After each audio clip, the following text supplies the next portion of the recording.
এবার একটা বন্ধুরা শ্যাম্পু বানাবো রাইস ওয়াটার দিয়ে শ্যাম্পু। তা 2 চামচ রাইস ওয়াটার নিলাম। খুব উপকার রাইস ওয়াটার। আপনারা যদি শ্যাম্পু না করেও শুধু রাইস ওয়াটার দিয়ে চুল ধোন তাহলেও চুল সিল্কি মজবুত হয় এবং চুলের গোড়া মজবুত হয়।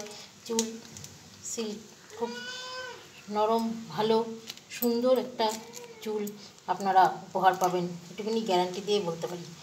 তা শ্যাম্পু দিলাম, যে এই শ্যাম্পুটা আপনি রোজ চান করার আগে যদি করে রাখে তারপরে 2 মিনিট বা 10 মিনিট বাদে শ্যাম্পুটা আপনি দেন তাহলে চুলটা আরও ভালো মজবুত হয়।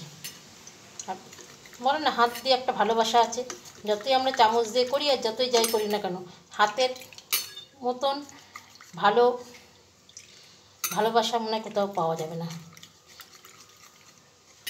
আমি যাই করি মাথায় যদি একটু কিছু দিই হেনাফেনা তাতেও আমি হাত দিয়েই করি, তাতে আমার হাত কালো হয়ে যায়, হাত লাল হয়ে যায়। সবাই বলে কী দিয়েছো কালার করেছো না কিছু না, যে না চুলে কালার করিনি, মোচা কেটেছি কেটেছি তাই জন্য হাতটা লাল হয়ে গেছে, হেনা করেছি তাই লাল হয়ে গেছে। কিন্তু হাত দিয়ে করো কেন, ব্রাশ দিয়ে করতে পারো না? আমার যেন হাতেই একটা আলাদা আকর্ষণ। অনেকে ছুরি দিয়ে বটি কাটে, ছুরি দিয়ে তরকারি কাটে, আমার বটিতে তরকারি কাটতে সুবিধা হয়। অনেকে মিক্সচার মেশিনে মশলা করে তরকারি রান্না করে, আমার যেন শিলনোড়া বেটে রান্না করতে ভালো লাগে।